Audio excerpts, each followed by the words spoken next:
Diabetes is a metabolic disease due to high blood glucose concentration.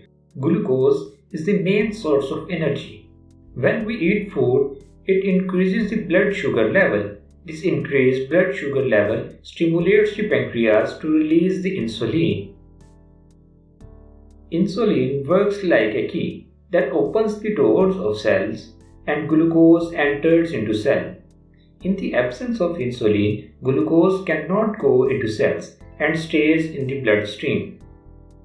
Diabetes causes a damage to heart, kidneys, neurons, blood vessels, and eyes.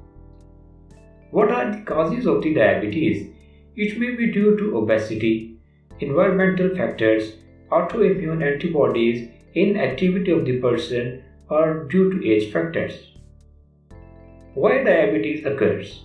In the type 1 diabetes, pancreas loses its ability to make insulin due to the autoimmune destruction of insulin-producing beta cells. It occurs mostly in children. In the type 2 diabetes, body cells does not respond to insulin and they become insulin resistant. We can prevent this disease by maintaining normal body weight. Calculations shows that about 400 million people have diabetes worldwide. Over 29 million people in USA have diabetes. It is the 8th leading cause of the death, mostly in underdeveloped countries.